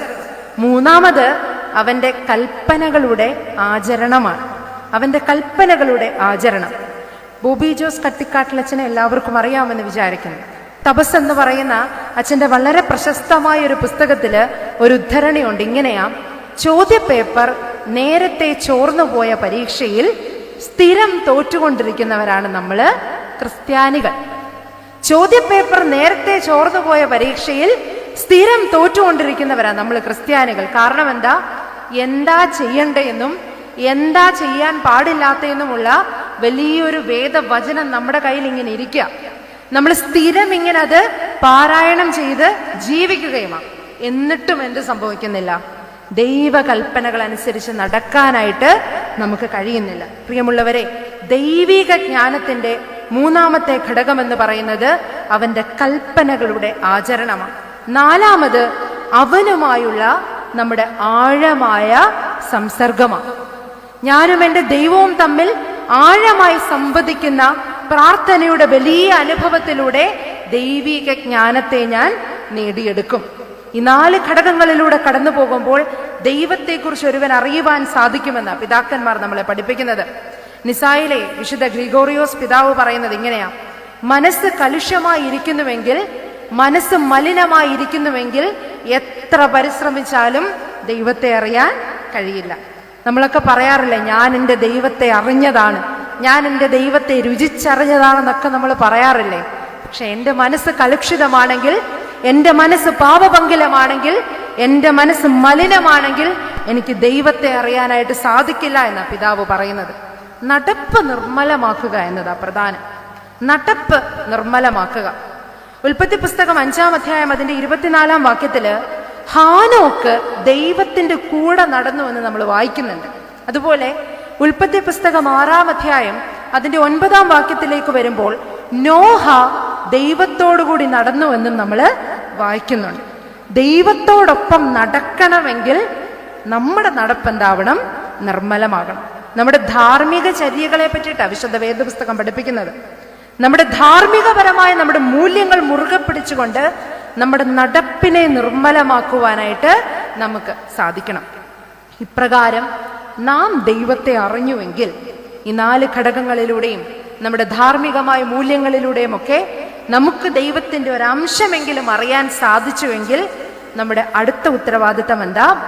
നാം അറിഞ്ഞ ദൈവത്തെ നമ്മുടെ തലമുറകൾക്ക് പറഞ്ഞു കൊടുക്കുക. ഞാൻ അറിഞ്ഞ ദൈവത്തെ എൻ്റെ തലമുറകളിലേക്ക് എത്തിക്കുക. നിങ്ങൾക്കൊക്കെ അറിയാവുന്ന വേദശാസ്ത്രത്തിലുള്ള 2 തിയോളജി ഉണ്ട്. Theology of womb and theology of lap എന്നാ പറയുന്നത്. അതായത് ഗർഭപാത്രത്തിന്റെ വേദശാസ്ത്രവും മടിത്തട്ടിന്റെ വേദശാസ്ത്രവും. ഗർഭപാത്രത്തിന്റെ വേദശാസ്ത്രം എന്ന് പറഞ്ഞാൽ ഒരു കുഞ്ഞ് ഉദരത്തിൽ ഉരുവാകുമ്പോൾ തൊട്ട് അമ്മയും കൂടെയുള്ള എല്ലാവരും ചേർന്ന് ദൈവീക സത്യങ്ങളെ എന്ത് ചെയ്യണം? ഈ കുഞ്ഞിന് പറഞ്ഞു കൊടുക്കണം. പണ്ട് കാലങ്ങളില് നമ്മളുടെ അപ്പച്ചന്മാരും അമ്മച്ചിമാരും ഒക്കെ പറയാറില്ലേ, ഗർഭവതി ആയിരിക്കുമ്പോൾ വിശുദ്ധ വേദപുസ്തകം ഒരാവർത്തിയെങ്കിലും വായിച്ചു തീർക്കണമെന്ന്. ഇതിന്റെയൊക്കെ അടിസ്ഥാനപരമായ കാര്യം ഇതെന്ന, ആ കുഞ്ഞ് അമ്മയുടെ ഉദരത്തിൽ പതിയെ പതിയെ ഉടലെടുക്കുമ്പോൾ തന്നെ അവൻ അല്ലെങ്കിൽ അവൾ അറിഞ്ഞിരിക്കണം എന്താണ് ദൈവം ആരെന്നും ദൈവിക സത്യം എന്തെന്ന്. ഇനിയും തിയോളജി ഓഫ് ലാപ്പ് അല്ലെങ്കിൽ മടിത്തട്ടിന്റെ വേദശാസ്ത്രം എന്ന് പറഞ്ഞാൽ ഈ കുഞ്ഞൊരൽപ്പം വളർന്നു കഴിഞ്ഞ് ഇവന് ശരി തെറ്റൊക്കെ തിരിച്ചറിയാവുന്ന കാലഘട്ടത്തിൽ അമ്മയും അപ്പനും കൂടെയുള്ള ആൾക്കാരും ആത്മീയ സംഘടനയിലെ പ്രവർത്തകരുമെല്ലാം ഈ കുഞ്ഞിനെ ദേവാലയത്തിലേക്ക് എത്തിക്കാനായിട്ടും ദൈവിക സത്യങ്ങളെ അവന് പറഞ്ഞു കൊടുക്കുവാനും ഉത്സാഹികളാകണം. ഈ സമയം കുഞ്ഞിലേക്ക് ദൈവം ആരാണെന്ന ചിന്തയുണ്ടാകണം. ഇത് മാതാപിതാക്കൾ കമ്മ്യൂണിക്കേറ്റ് ചെയ്തേ പറ്റുള്ളൂ. നമുക്കൊക്കെ വലിയ പരാതിയാ ഇന്ന് നമ്മുടെ ദേവാലയത്തിൽ കുഞ്ഞുങ്ങളില്ല എന്ന്. മൈഗ്രേഷന്റെ ഭാഗമല്ല, എന്നാൽ പോലും കുഞ്ഞുങ്ങൾ എത്തുന്നില്ല എന്നത് വലിയ പരാതിയാണ്. അതിന് കാരണം നമ്മൾ തന്നെയാണെന്ന് നമ്മൾ തിരിച്ചറിയണം. നമ്മളൊക്കെ ഇന്ന് ഇവിടെ ഇരിക്കുന്ന എന്തുകൊണ്ടാണ്? ഈ ചൂടത്ത് നമ്മളൊക്കെ ഇങ്ങനെ വീശിക്കൊണ്ട് ഇവിടെ ഇരിക്കുന്നതിന്റെ കാരണം എന്താ? നമുക്ക് കിട്ടിയ ദൈവിക മൂല്യങ്ങൾ കൊണ്ടാണ്. ഇവിടെ എത്തണമെന്നും ഇവിടെത്തി ദൈവവചനം എൻ്റെ ഹൃദയത്തിലേക്ക് എടുക്കണമെന്നും നമ്മുടെ മാതാപിതാക്കന്മാർ നമ്മളെ ഉപദേശിച്ചത് മൂലം നമ്മൾ ഇവിടെ ആയിരിക്കുന്നത്. ഇത് നമ്മുടെ കുഞ്ഞുങ്ങൾക്ക് പകർന്നു കൊടുക്കാൻ കഴിയുന്നില്ലെങ്കിൽ എത്ര പേർക്ക് എൻ്റെ ദേവാലയം എൻ്റെ ഇടമാണെന്ന തോന്നൽ ഉണ്ടാകുമെന്ന് തിരിയണം. ഫെയ്ത്ത് എക്സ്ചേഞ്ച് എന്നാ പറയുന്നത്. നമ്മുടെ വിശ്വാസത്തെ പകർന്നു കൊടുക്കാൻ നമുക്ക് സാധിക്കണം. പ്രിയമുള്ളവരെ, മാതാപിതാക്കൾ കമ്മ്യൂണിക്കേറ്റ് ചെയ്യാതിരുന്നാൽ എന്നാ സംഭവിക്കുന്നതെന്ന് വിശുദ്ധ വേദപുസ്തകം നമുക്ക് പറഞ്ഞു തരുന്നുണ്ട്. 1 രാജാക്കന്മാരുടെ പുസ്തകം 1-ാം അധ്യായം 5-6 വാക്യങ്ങളില് ഹഗീത്തിന്റെ മകനുണ്ട്. ഹഗീത്തിന്റെ മകന്റെ പേര് അധോനിയാവെന്ന. ഹഗീത്തിന്റെ മകന്റെ അപ്പൻ എന്ന് പറയുന്നത് ദാവീദ് രാജാവ്. അധോനിയാവ് നിഗളിയായിരുന്നു. അധോനിയാവ് നിഗളം കൊണ്ട് പറയുകയാണ്, ഞാനായിരിക്കും ഇസ്രയേലിന്റെ അടുത്ത രാജാവ്. വലിയ നിഗളവും അഹങ്കാരവും അവനിൽ ഇങ്ങനെ വന്നുകൊണ്ടേയിരിക്കുകയാണ്. എന്നാൽ വേദവചനം പറയുന്നത് ഇങ്ങനെയാണ്. 1 രാജാക്കന്മാരുടെ പുസ്തകം 1-ാം അധ്യായം അതിന്റെ 6-ാം വാക്യം ഇങ്ങനെ പറയുക, അവന്റെ അപ്പൻ അവനെ മുഷിപ്പിക്കരുതെന്ന് വെച്ച് അവന്റെ ജീവകാലത്തൊരിക്കലും നീ ഇങ്ങനെ ചെയ്തത് എന്തെന്ന് അവനോട് ചോദിച്ചില്ല. ഒന്നുകൂടെ പറയാം, അവന്റെ അപ്പൻ അവനെ മുഷിപ്പിക്കരുതെന്ന് വിചാരിച്ച് അവന്റെ ജീവകാലത്തൊരിക്കലും നീ ഇങ്ങനെ ചെയ്തത് എന്തെന്ന് അവനോട് ചോദിച്ചില്ല. അപ്പൻ നല്ലത് പറഞ്ഞു കൊടുക്കാത്ത മകൻ പട്ടുപോകുന്നതാ നമ്മൾ കണ്ടത്. നമുക്കിന്ന് പേടിയാ അല്ലേ? നമ്മുടെ കുഞ്ഞുങ്ങളോട് എന്തെങ്കിലും പറയാൻ നമുക്ക് പേടിയാ. കാരണം അവർക്ക് എന്നോടുള്ള സ്നേഹം നഷ്ടപ്പെട്ടു പോകുമോ, അവർക്ക് വേണ്ടാത്തത് എന്തെങ്കിലും ഞാൻ കൊടുത്തില്ലെങ്കിൽ എൻ്റെ കുഞ്ഞിന് എന്നോടുള്ള സ്നേഹം നഷ്ടപ്പെട്ടു പോയാലോ. ഒന്നുകൂടെ ഓർക്കുക, അപ്പൻ ഉപദേശിക്കാത്ത മകൻ പട്ടുപോകുമെന്ന് വിശുദ്ധ വേദപുസ്തകം നമ്മളെ പഠിപ്പിക്കുക. നമ്മ ഒരു കാര്യം കൂടെ ചിന്തിക്കണം. പലപ്പോഴും നമ്മൾ അപ്പനും അമ്മയാകുമ്പം നമ്മൾ മക്കളായിരുന്ന കാലവും, അധ്യാപകനാകുമ്പോൾ നമ്മൾ വിദ്യാർത്ഥിയായിരുന്ന കാലവും, വൃദ്ധരാകുമ്പോൾ നമ്മൾ യൗവനത്തിലിരുന്ന കാലവും പലപ്പോഴും മറന്നു പോകാറുണ്ട്, അല്ലെങ്കിൽ സൗകര്യപൂർവ്വം നമ്മൾ മറക്കാറുണ്ട്. ബോധ്യത്തിൽ നിന്നുകൊണ്ട് എൻ്റെ കുഞ്ഞുങ്ങളെ ഇനിയെങ്കിലും സ്നേഹിക്കാൻ, ദൈവസ്നേഹത്തിൽ ശിക്ഷിക്കുവാൻ നമുക്ക് സാധിക്കേണ്ടത് വളരെ ഉത്തരവാദിത്തപരമായ കാര്യമാണ്. റാം കെയർ ഓഫ് ആനന്ദിക് വളരെ സെലിബ്രേറ്റഡ് ആയിട്ടുള്ള ഒരു പുസ്തകമായിരുന്നു.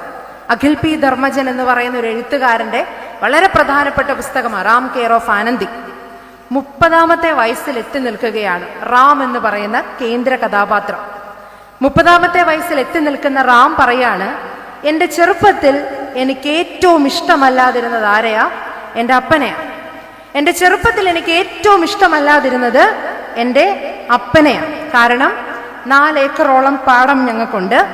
ആ 4 ഏക്കറിൽ കൃഷി ചെയ്ത് അവിടെയുള്ള സാധനങ്ങൾ മാത്രമേ ഈ അപ്പൻ ഞങ്ങൾക്ക് തരത്തുള്ളൂ. പുറത്തുനിന്ന് എന്തെങ്കിലും വേണമെന്ന് പറഞ്ഞാൽ അത് തരില്ല, ഇത് മാത്രമാണ് തരുന്നത്. അന്ന് എൻ്റെ ജീവിതത്തിൽ എനിക്ക് ഏറ്റവും ഇഷ്ടമല്ലാതിരുന്ന ആരെയാ?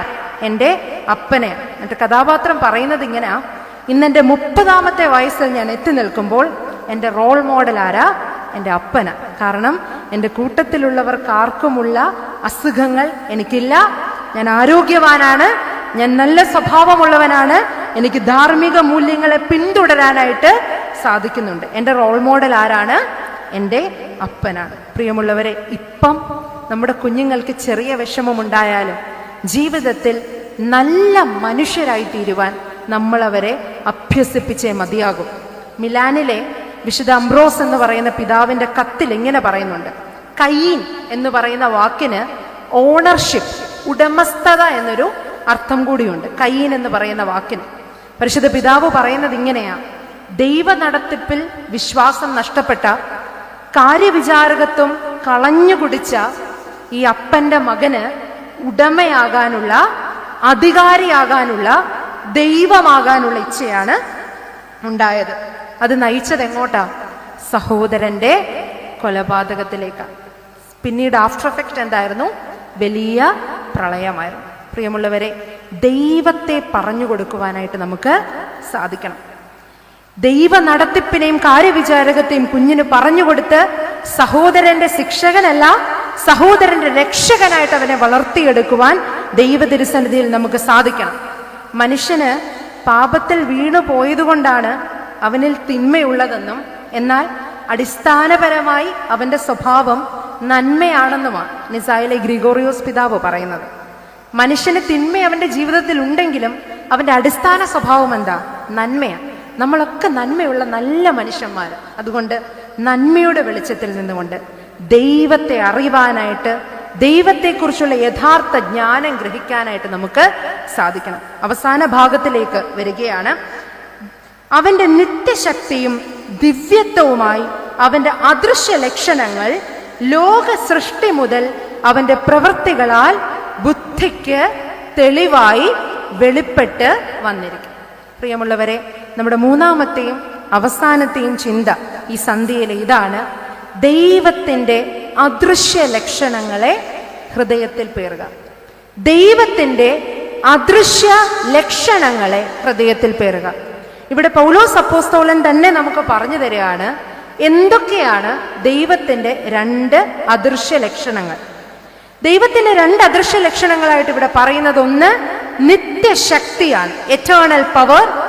രണ്ടാമത് ദിവ്യത്വമാണ്, ഡിവൈൻ നേച്ചർ എന്ന് പറയുന്നത്. നമ്മൾ ദൈവത്തെക്കുറിച്ച് ജ്ഞാനമുണ്ടാകാൻ 4 പടികൾ പറഞ്ഞു. അതുപോലെ ഈ അദൃശ്യ ലക്ഷണങ്ങൾ തിരിച്ചറിയണമെങ്കിൽ, ദൈവത്തിൻ്റെ ദിവ്യത്വവും നിത്യശക്തിയുമാകുന്ന ലക്ഷണങ്ങളെ ഒരു മനുഷ്യനെ തിരിച്ചറിയണമെങ്കിൽ അതിനും 3 പടികളുണ്ട്. ഒന്നാമത് അവയർനെസ്, അതായത് ജ്ഞാനം വേണം, ദൈവം ആരാണെന്ന് നമ്മൾ അറിയണം. രണ്ടാമത് വേണ്ടത് എക്സ്പീരിയൻസാണ്, അനുഭവം വേണം. എൻ്റെ ദൈവത്തെ അനുഭവിച്ചറിയാനായിട്ട് നമുക്ക് സാധിക്കണം. മൂന്നാമത്തേതാണ് ഏറ്റവും പ്രധാനപ്പെട്ട സംഗതി, പേഴ്സണൽ ആയിരിക്കണം, അതായത് ഹൃദയത്തിൻ്റെ ഭാഗമാവണം.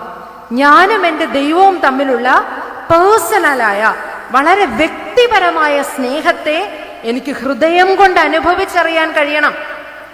റഷ്യയിലെ നോബൽ പ്രൈസ് വിന്നറായിട്ടുള്ള വളരെ പ്രധാനപ്പെട്ട ഒരു എഴുത്തുകാരനാണ് അലക്സാണ്ടർ എന്ന് പറയുന്ന ഒരു എഴുത്തുകാരൻ.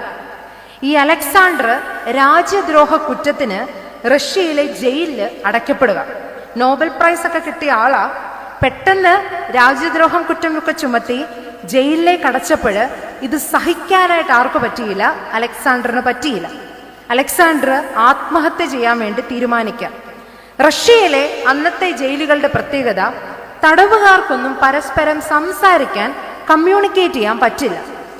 ഈ അലക്സാണ്ടർ ഒരു ബ്ലേഡുമായിട്ട് ഇങ്ങനെ നിൽക്കുന്ന കണ്ടപ്പോൾ സഹതടവുകാരനായിട്ടുള്ള ഒരു മനുഷ്യൻ നിലത്തെ പൊടിയില് കുരിശിങ്ങനെ ആലേഖനം ചെയ്തു. കുരിശിന്റെ ചിഹ്നം ഇങ്ങനെ വരച്ചു.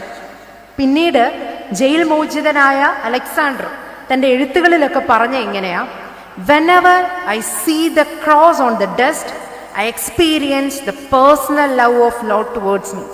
എപ്പോഴാണോ നിലത്തെ പൊടിയില് ഞാൻ ആ കുരിശ് കണ്ടത്, അപ്പോൾ എൻ്റെ ദൈവത്തിന് എന്നോടുള്ള വ്യക്തിപരമായ സ്നേഹത്തെ എനിക്ക് തിരിച്ചറിയാൻ സാധിച്ചു. കുരിശൊക്കെ നമ്മൾ ധരിക്കുന്നുണ്ടല്ലോ അല്ലേ?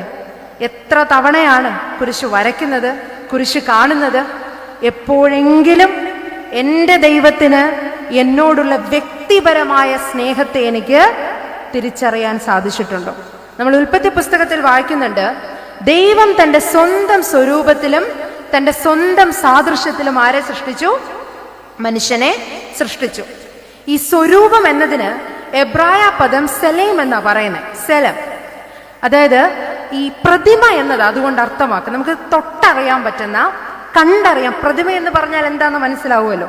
നമുക്ക് തൊട്ടറിയാൻ പറ്റുന്ന, കണ്ടറിയാൻ പറ്റുന്ന ഒന്നായിട്ട് ഈ സ്വരൂപം എന്നതുകൊണ്ട് എബ്രായ ഭാഷയിൽ അർത്ഥമാക്കുന്നത്. അങ്ങനെ ചിന്തിക്കുമ്പോൾ ദൈവത്തിന്റെ കാണപ്പെട്ട രൂപമാണ് ആര്? മനുഷ്യനെന്ന് നമ്മൾ തിരിച്ചറിയണം. ദൈവത്തിന്റെ തൊട്ടറിയാൻ പറ്റുന്ന, കണ്ടറിയാൻ പറ്റുന്ന, കാണപ്പെട്ട ഒരു രൂപമായിട്ട് നമ്മൾ ആരെ കാണേണ്ടിയിരിക്കുന്നു? മനുഷ്യനെ കാണേണ്ടിയിരിക്കുന്നു. ദൈവം തന്റെ സ്വന്തം സ്വരൂപത്തിലും തന്റെ സ്വന്തം സാദൃശ്യത്തിലും മനുഷ്യനെ സൃഷ്ടിച്ചു എന്ന് പറയുമ്പോൾ കുറച്ചും കൂടി ഉപരിതലത്തിലുള്ള ഒരു വ്യാഖ്യാനമാണ് പിതാക്കന്മാർ നമുക്ക് തരുന്നത്. അതിങ്ങനെ, ദൈവം അവന്റെ സ്വരൂപം എല്ലാവർക്കും കൊടുത്തു. പക്ഷേ ദൈവ സാദൃശ്യത്തിലേക്ക് ഒരു മനുഷ്യന് വളരണമെങ്കിൽ എന്ത് അത്യാവശ്യമാണ്? രൂപീകരണം, രൂപാന്തരം അത്യാവശ്യമാണ്. അതുകൊണ്ടാ ബൈസാന്റിയൻ ഗ്രീക്ക് സഭയിലെ ദൈവശാസ്ത്രജ്ഞനായ ഗ്രിഗറി പലാമസ് എന്ന് പറയുന്ന പിതാവ് പറയുന്നത്, ദൈവസ്വരൂപത്തിൽ നിന്നും സാദൃശ്യത്തിലേക്കുള്ള മനുഷ്യന്റെ വളർച്ച സാധ്യമാകുന്നത് ശുദ്ധീകരണത്തിലൂടെയും സ്വയം ശൂന്യവൽക്കരണത്തിലൂടെയും അനുതാപപൂർണമായ പ്രവർത്തനത്തിലൂടെയുമാണ്. ദൈവത്തിന്റെ സ്വരൂപം നമുക്കുണ്ടെങ്കിൽ സാദൃശ്യത്തിലേക്ക് വളരണമെങ്കിൽ അനുതാപം വേണം, ശുദ്ധീകരണം വേണം, സ്വയം ശൂന്യവൽക്കരിക്കാനായിട്ട് കഴിയണം. 2 ശമൂവേലിന്റെ പുസ്തകം 19-ാം അധ്യായം 33 മുതലുള്ള വാക്യത്തിൽ ഒരു സംഭവമുണ്ട്. ഗിലെയാദ്യനായ ബർസില്ലായില് പ്രീതനായ രാജാവ് ബർസില്ലായോട് പറയുകയാണ്, നീ എൻ്റെ കൂടെ പോരെ. വൃദ്ധനാണ് ബർസില്ല, പരാശ്രയമൊന്നുമില്ലാതെ ജീവിക്കാൻ കഴിയാത്തൊരുവനായിരുന്നിരിക്കണമല്ലോ. നീ എൻ്റെ കൂടെ പോരെന്ന് പറയുമ്പോൾ രാജ്യത്തിന്റെ സകല സൗഭാഗ്യവും ആർക്ക് കിട്ടുമായിരുന്നു? ബർസില്ലയ്ക്ക് കിട്ടുമായിരുന്നു. എല്ലാ പരിചരണവും ആർക്ക് കിട്ടുമായിരുന്നു? ബർസില്ലയ്ക്ക് കിട്ടുമായിരുന്നു. എന്നാൽ ബർസില്ല പറയുന്നത് എന്താണെന്നറിയോ? ഞാൻ വളരെ പ്രായമായ ഒരു മനുഷ്യനാ, എനിക്ക് നിന്നോടൊപ്പം വരാനായിട്ട് ആഗ്രഹമില്ല. നമ്മുടെ ദാസനായി കിംഹാമുണ്ട്, ആ പദവി നീ കിംഹാമിന് കൊടുത്തുകൊള്ളൂ. പ്രിയമുള്ളവരെ, സ്വയം ശൂന്യവൽക്കരിക്കാൻ നമുക്ക് സാധിക്കുന്നുണ്ടോ? എൻ്റേതല്ലാത്തതിനോട് വേണ്ട എന്ന് പറയാനായിട്ട് എനിക്ക് സാധിക്കുന്നുണ്ടോ? ദൈവമാതാവിനെ പോലെ സ്വയം ശൂന്യവൽക്കരിച്ച് ദേവാലയമായി മാറാൻ നമുക്ക് സാധിക്കുന്നുണ്ടോ? മശിഹായായി മാറാമായിരുന്ന യോഹന്നാൻ സ്നാപകനെ പോലെ അവനോ വളരേണം ഞാനോ കുറയണം എന്ന് പറയുമ്പോൾ സ്ത്രീകളിൽ നിന്ന് ജനിച്ചവരിൽ യോഹന്നാൻ സ്നാപകനേക്കാൾ വലിയവൻ മറ്റാരുമില്ല എന്ന് പറയത്തക്ക വിധം അനുഗ്രഹം കിട്ടാനായിട്ട് നമുക്ക് സാധിക്കുന്നുണ്ടോ? നസ്രയത്തിലെ ജനങ്ങളെ പറ്റിയിട്ട് ഒരു എഴുത്തുകാരൻ പറയുന്നത് ഇങ്ങനെയാണ്: നസ്രയത്തിലെ ജനങ്ങൾ പാവപ്പെട്ട ജനങ്ങളായിരുന്നു. കാരണം ചെറിയൊരു ടോപ്പോഗ്രഫി, ഒരു ജോഗ്രഫിക്കൽ ഏരിയ ഈ നസ്രയത്ത് എന്ന് പറയുന്നത്. എന്ത് നടന്നാലും എല്ലാവരും അറിയും. മറിയയുടെ കാര്യം എല്ലാവരും അറിഞ്ഞിരിക്കണം. എന്നിട്ടും നസ്രയത്തിന്റെ വളരെ അടുത്ത് ഗലീലയിലെ പട്ടണത്തിൽ ആ അമ്മയും മകനെയും എത്ര മനോഹരമായിട്ടാണ് ആ ജനങ്ങൾ സ്വീകരിച്ചത്. നമ്മുടെ ഉള്ളിലേക്ക് ഇത് കൊണ്ടുവരാൻ സാധിക്കുന്നുണ്ടോ? എല്ലാവരെയും ചേർത്ത് പിടിക്കുവാനും എല്ലാവരോടും സ്നേഹപൂർവമായിരിക്കുവാനും അതുവഴി ദൈവത്തിന്റെ ദിവ്യത്വവും അതിഭയങ്കരമായ ശക്തിയെയും അനുഭവിച്ചറിയുവാനായിട്ടും നമുക്ക് സാധിക്കുന്നുണ്ടോ എന്ന് ചിന്തിക്കണം. പ്രിയമുള്ളവരെ, നസ്രയത്തിലെ ജനങ്ങളുടെ പരിപാവനമായ മനസ്സിനെ നമ്മളുടെ ഹൃദയത്തിലേക്ക് പേറുമ്പോൾ മാത്രമാണ് ദൈവ സ്വരൂപത്തിൽ നിന്നും സാദൃശ്യത്തിലേക്കുള്ള വളർച്ച നമുക്ക് സാധ്യമായി തീരുന്നത്. എൻ്റെ വേദഭാഗങ്ങളുടെ വിചാരണം ഇവിടെ അവസാനിപ്പിക്കുകയാണ്. നമ്മൾ ഒരല്പസമയം ചിന്തിച്ചത് പരിശുദ്ധ പൗലോസ്ലീഹ റോമർക്ക് എഴുതിയ ലേഖനം 1-ാം അധ്യായം അതിന്റെ 18 മുതൽ 20 വരെയുള്ള വാക്യങ്ങളാണ്. ഈ വിചിന്തനത്തിലൂടെ നമ്മൾ ചിന്തിച്ചത് 3 കാര്യങ്ങളാണ്. ഒന്ന്, അനീതി എന്ന അഭക്തിയെ തിരിച്ചറിയുവാനായിട്ട് നമുക്ക് സാധിക്കണം. അനീതി എന്ന് പറയുന്നത് കേവലം നാമമാത്രമായി നോമ്പ് നോക്കുന്നതോ അതല്ലെങ്കിൽ എന്തെങ്കിലുമൊക്കെ ചെറിയ ദാനധർമ്മങ്ങളൊക്കെ നടത്തുന്നതോ മാത്രമാണെന്ന തെറ്റിദ്ധാരണ നമുക്കുണ്ടാകരുത്. സംസാരിക്കാൻ കഴിയാത്തവന്റെ വായായും ഉദ്ധരണി പറയാൻ കഴിയാത്തവന്റെ നാവായും എപ്പോൾ നാം മാറുന്നുവോ അപ്പോൾ മാത്രമാണ് ദൈവിക നീതി നമ്മളിൽ ഉണ്ടാവുന്നത്, നീതിപരമായുള്ള ജീവിതം നാം നയിക്കുന്നത്. രണ്ടാമത്തെ ചിന്ത, ദൈവത്തെക്കുറിച്ച് ശരിയായ ജ്ഞാനമുണ്ടാവുക എന്നതാണ്. ദൈവത്തെക്കുറിച്ച് 4 പടികളിലൂടെ നാം ജ്ഞാനം നേടിയെടുക്കുമ്പോൾ നമ്മുടെ ഉത്തരവാദിത്തം എന്താണ്? നമ്മുടെ തലമുറകൾക്ക് അത് പകർന്നു കൊടുക്കുവാനായിട്ട് നമുക്ക് സാധിക്കേണ്ടിയിരിക്കുന്നു. മൂന്നാമത്, ദൈവത്തിന്റെ അദൃശ്യ ലക്ഷണങ്ങളെ ഹൃദയത്തിൽ പേറുവാനായിട്ട് നമുക്ക് സാധിക്കണം. ജ്ഞാനം വഴി, അനുഭവം വഴി, വ്യക്തിപരമായി ദൈവവും ഞാനും തമ്മിലുള്ള ബന്ധം വഴി ദൈവത്തിന്റെ ദിവ്യത്വവും നിത്യശക്തിയും നാം നേടിയെടുക്കുമ്പോൾ നസ്രയത്തിലെ മനുഷ്യരെ പോലെ വളരെ നിർമ്മലമായ ചിന്തയോടുകൂടി ദൈവ സ്വരൂപത്തിൽ നിന്നും സാദൃശ്യത്തിലേക്കുള്ള വളർച്ച നമുക്ക് സാധ്യമാകട്ടെ. പ്രിയമുള്ളവരെ, വലിയമാർ ബസേലിയോസ് പിതാവ് പഠിപ്പിക്കുന്ന ഒരു കാര്യമുണ്ട്. ദൈവത്തെ അനുസരിക്കാൻ നമുക്ക് 3 വഴികളുണ്ട്. ദൈവത്തെ നമുക്ക് അനുസരിക്കണമെന്ന് തോന്നുന്നുണ്ടെങ്കിൽ 3 വഴിയാണ്. ഒന്ന്, ശിക്ഷയോടുള്ള നമ്മുടെ ഭയമാണ്, നമ്മുടെ പേടിയാണ്. ദൈവകോപമുണ്ടാകുമോ, ദൈവം ശിക്ഷിക്കുമോ എന്ന നമ്മുടെ ഭയം. രണ്ടാമത്, കൂലിക്ക് വേണ്ടി പണിയെടുക്കുന്ന ഒരു കൂലിക്കാരന്റെ അവസ്ഥയാണ്. അതായത് പ്രതിഫലേച്ഛയോടുകൂടി ഞാൻ എന്തെങ്കിലും ചെയ്താൽ എനിക്കത് കിട്ടും, ഒരു ബാർട്ടർ സിസ്റ്റം പോലെ പ്രവർത്തിക്കുക എന്നത്. മൂന്നാമത്, അതിപ്രധാനമായ കാര്യം പുത്രന്മാരുടെ ഉത്തരവാദിത്തമാണ്. അബ്ബാ, പിതാവേ എന്ന് വിളിക്കാനുള്ള അധികാരമാണ് നൽകിയിരിക്കുന്നത്. സ്വർഗത്തിലിരിക്കുന്ന പിതാവ് ചേർത്ത് നിർത്തി ഹൃദയത്തോട് ചേർത്ത് വെച്ചുകൊണ്ട് ഏത് പ്രയാസത്തിലും പ്രതിസന്ധിയിലും കരയണ്ട, ഞാനുണ്ട് കൂടെ എന്ന് പറഞ്ഞ് ആശ്വസിപ്പിക്കുന്ന ഒരപ്പനുണ്ട്, ഒരു പിതാവുണ്ട് സ്വർഗത്തിൽ.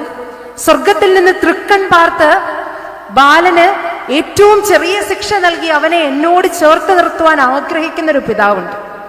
ആ പിതാവിനോടുള്ള സ്നേഹം നിമിത്തം ദൈവത്തെ അനുസരിപ്പാനായിട്ട് നമുക്ക് സാധിക്കണം. അതുകൊണ്ടാണ് ഗലാത്യർക്ക് എഴുതിയ ലേഖനം 4-ാം അധ്യായം അതിന്റെ 7-ാം വാക്യത്തിൽ പരിശുദ്ധ പൗലോസ്ലീഹ ഇങ്ങനെ പറയുന്നത്, അങ്ങനെ നീ ഇനി ദാസനല്ല പുത്രനത്രേ, പുത്രനെങ്കിലോ ദൈവഹിതത്തിന് അവകാശിയും ആകുന്നു. പ്രിയമുള്ളവരെ, പുത്രനായി ദൈവഹിതത്തിന്റെ അവകാശിയായി മാറുവാനായിട്ട് ദൈവത്തിന്റെ പരിശുദ്ധാത്മാവ് നമ്മേവരെയും യോഗ്യരാക്കട്ടെ എന്ന് ആശംസിക്കുകയും പ്രാർത്ഥിക്കുകയും ചെയ്യുന്നു. പ്രത്യേകിച്ച് ഇന്ന് വനിതാ ദിനമായിട്ട് വേർതിരിച്ചിരിക്കുകയാണല്ലോ.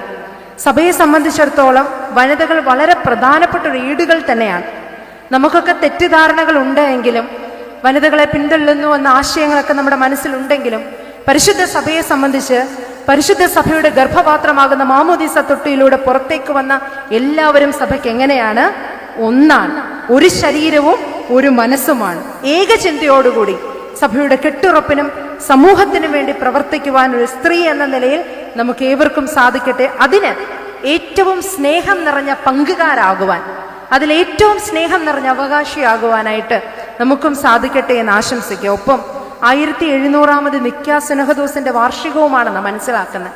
വളരെ ചരിത്ര പ്രാധാന്യത്തോടുകൂടി ചരിത്രത്തെ മനസ്സിലാക്കുകയും ചരിത്രത്തെ ബഹുമാനിക്കുകയും ചരിത്രത്തെ സ്വീകരിക്കുകയും ചെയ്യുന്ന ഈ ഒരു കൺവെൻഷനോടുള്ള ഐക്യദാർഢ്യം കൂടെ മനസ്സുകൊണ്ട് പ്രഖ്യാപിക്കുന്നു. ഒപ്പം ഇതുവരെ ക്ഷമാപൂർവം കേട്ടിരുന്ന എൻ്റെ ഏറ്റവും സ്നേഹം നിറഞ്ഞ പിതാവ് ദിയസ്കോറോസ് തിരുമേനിയോടും ഒപ്പം കൊറപ്പിസ്കോപ്പ അച്ഛൻ, ബാക്കി വന്യ വൈദിക ശ്രേഷ്ഠരേവരോടും എൻ്റെ മാതാപിതാക്കന്മാരോടും സഹോദരി സഹോദരങ്ങളോടും കുഞ്ഞുമക്കളോടുമുള്ള സ്നേഹം ഹൃദയത്തിൽ ചേർത്ത് നിർത്തിക്കൊണ്ട് ദൈവസ്നേഹത്തിൽ ഒരുമിച്ചായിരിക്കാമെന്ന് ആഹ്വാനം ചെയ്തുകൊണ്ട് എൻ്റെ വാക്കിൽ നിന്ന് വിരമിക്കട്ടെ. ദൈവം നമ്മെ വാഴ്ത്തി അനുഗ്രഹിക്കട്ടെ. ഒരു നിമിഷം നമുക്ക് നമ്മുടെ തലകളെ വണക്കാം. സ്നേഹവാനും കാരുണ്യവാനുമായ തമ്പുരാനെ, ഇന്ന് ഈ ദിവസം നിന്റെ തിരുസന്നിധിയിൽ ഇരിപ്പാനും നിന്റെ വചനങ്ങളോട് ചേർന്ന് നിൽപ്പാനും നീ അവിടുന്ന് അവസരം നൽകിയല്ലോ. നിന്റെ വചനത്തെ ഞങ്ങളുടെ ഹൃദയത്തിലേക്ക് പേറുവാനും നിനക്ക് ഹിതപ്രകാരമായതാണ് ഞങ്ങൾ ചിന്തിച്ചതെങ്കിൽ അത് 30, 60, 100 മേനിയായി ഈ സമൂഹത്തിലേക്ക് പുറപ്പെടുവിക്കുവാനും നിനക്കെതിരായിട്ട് എന്തെങ്കിലും തമ്പുരാനെ ഞങ്ങൾ ചിന്തിച്ചുവെങ്കിൽ അത് ഞങ്ങളുടെ ഹൃദയത്തിൽ നിന്നും ദൂരീകരിക്കണമേ എന്ന് ഞങ്ങൾ പ്രാർത്ഥിക്കുകയാണ്. തമ്പുരാനെ, അനീതിയോടൊപ്പം നിൽക്കാതെ നീതിപരമായി ജീവിക്കുവാനും ഭക്തി നിർമ്മലമായ ഒരു ജീവിതത്തെ മുന്നോട്ട് കൊണ്ടുപോകാനും നീ അവിടുന്ന് ഞങ്ങളെ അനുഗ്രഹിക്കണമേ. നിന്നെ പ്രതിയുള്ള ജ്ഞാനത്തെ അവിടുന്ന് ഞങ്ങൾക്ക് തരണമേ. അതുവഴി അവിടുത്തെ അദൃശ്യ ലക്ഷണങ്ങളെ അറിയുവാനും അനുഭവിക്കുവാനുമുള്ള കൃപ തരണമേ. നിർമ്മലമായി ജീവിക്കുവാനായിട്ട്, നല്ല സ്നേഹിതന്മാരും സഹോദരന്മാരും ജീവിക്കുവാനായിട്ടുള്ള കൃപയും ബലവും അവിടുന്ന് ഞങ്ങൾക്ക് പകർന്നു തരുമാറാവണമേ. കൂടിയിരിക്കണേ, ബലപ്പെടുത്തണമേ. ആയത് പിതാവിന്റെയും പുത്രന്റെയും പരിശുദ്ധ റൂഹായുടെയും തിരുനാമ മഹത്വത്തിനായി തന്നെ. ആമേൻ.